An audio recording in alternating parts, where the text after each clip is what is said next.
Aquí me pongo a contar. La historia del Atlético de Madrid.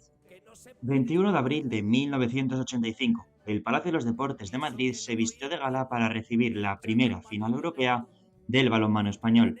El Club Atlético de Madrid fue el protagonista de dicha hazaña. El feudo rojiblanco, situado en el barrio madrileño de Goya, colgó el cartel de lleno para recibir al Metaloplástica Sabac. A pesar de la derrota condicionada por el negativo resultado de la ida, el club madrileño puso la primera piedra en la historia del balonmano español en territorio europeo. La llegada de Juan de Dios Román en 1971 cambió drásticamente la metodología de trabajo del club. A pesar de la poca experiencia del técnico emeritense en el balonmano de élite, el Atlético de Madrid apostó por su metodología de trabajo. Su modelo de trabajo se basaba en la formación y en la base, dos conceptos que iban estrechamente relacionados. Todo este proceso durante 15 años tuvo su recompensa en la final de la Copa de Europa de 1985. Dicho camino no fue sencillo, ya que una final agónica contra el Magdeburgo le hizo colarse en la ansiada final. A pesar del momento álgido que afrontaba la entidad rojiblanca, la desaparición de la sección de balonmano merodeaba por el palco del Estadio Olímpico, una muerte anunciada propiciada por la falta de creencia en el proyecto a cargo de la cúpula de la entidad. Los 2 últimos años, el club se afincó en Alcobendas, adquiriendo entonces el nombre de Atlético de Madrid Alcobendas. Tras la desvinculación del Atlético de Madrid, las arcas del club se vaciaron, suponiendo la desaparición 2 años después por problemas económicos. El club reaparece 17 años después. Tras casi más de 2 décadas de la desaparición del subcampeón de Europa en 1985, resurge en julio de 2011. En los años previos, a orillas del Manzanares, resonaba la idea de devolver a Madrid el balonmano profesional. La directiva de Enrique Cerezo trabajó la idea y finalmente dio luz verde al proyecto para la temporada 2011-2012. El balonmano Ciudad Real, que afrontaba una situación económica muy complicada, pasó a denominarse Balonmano Atlético de Madrid. El Palacio de Vistalegre, nuevo centro de operaciones de la entidad, vio pasar grandes jugadores como Ivano Balic o J. Hombrados. Además, por los banquillos rojiblancos se sentaron entrenadores de la calidad de Talan Dusevalle.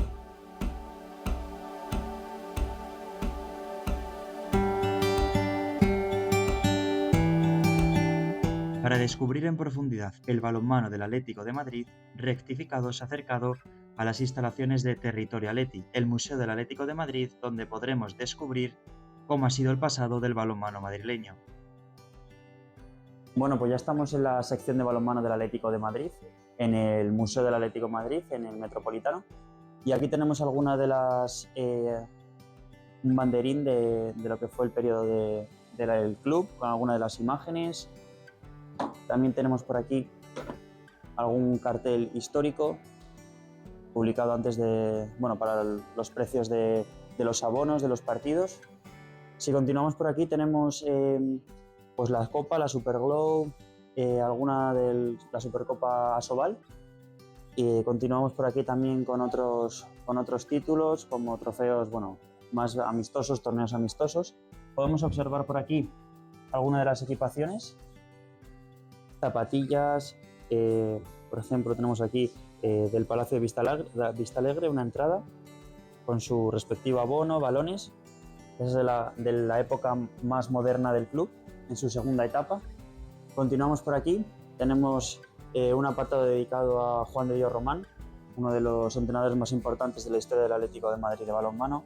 Vemos pues, unas anotaciones de sus jugadas, sudaderas y un poco un artículo ahí de las mencionando su periodo.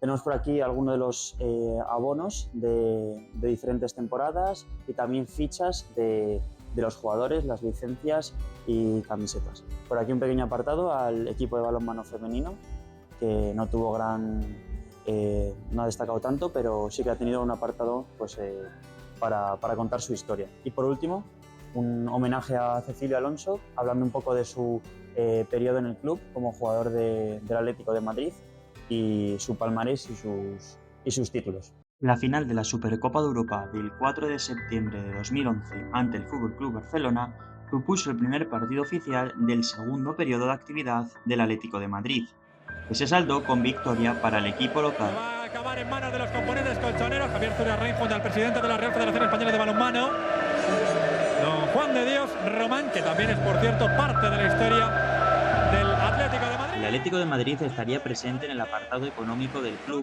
aportando el 20% del presupuesto. La ilusión por ver de nuevo el balonmano madrileño en la élite se respiraba en las calles de la capital. Muestra de ello fueron los 12.000 asistentes que llenaron el Vista Alegre en aquel primer partido. El verano de 2013 traía malas noticias para la entidad rojiblanca: 1 millón de euros de deuda a Hacienda. La situación económica del club caía en picado y la proporción que aportaba el Atlético de Madrid no era suficiente para sustentar el proyecto. La búsqueda de sponsors y patrocinadores fue incansable, incluso por su propio entrenador, Alan Dusevalle. Y ahora nos hacemos una pregunta: ¿qué papel tendría el Atlético de Madrid en la actualidad? La Liga Sobal en los últimos años está predestinada a ser ganada por el todopoderoso Barcelona, que guarda en sus vitrinas 14 títulos nacionales en 14 años. Un presupuesto económico que le sitúa muy por encima de la media de los equipos, haciendo que la liga esté sentenciada desde principio de temporada. El Atlético de Madrid podría haber sido uno de los equipos que tratara de tú a tú al equipo de Antonio Carlos Ortega. El apoyo de un club como el Atlético de Madrid supondría acercarse al gasto anual del equipo blaugrana. De esta manera habría un club que rompiera la racha de campeonatos al actuar líder de la Liga Sobal. Por las calles de la capital divaga el sueño de volver a ver los colores rojiblancos en el Palacio de Vistalegre, de colocar al balonmano madrileño en la élite española. En el pabellón de los sueños de Alcobendas se cocina un proyecto: ascender a la División de Honor masculina. Un equipo que heredó el modelo de trabajo de Juan de Dios Román, la apuesta por la base. Una entidad que quiere otorgar al balonmano madrileño el lugar que merece.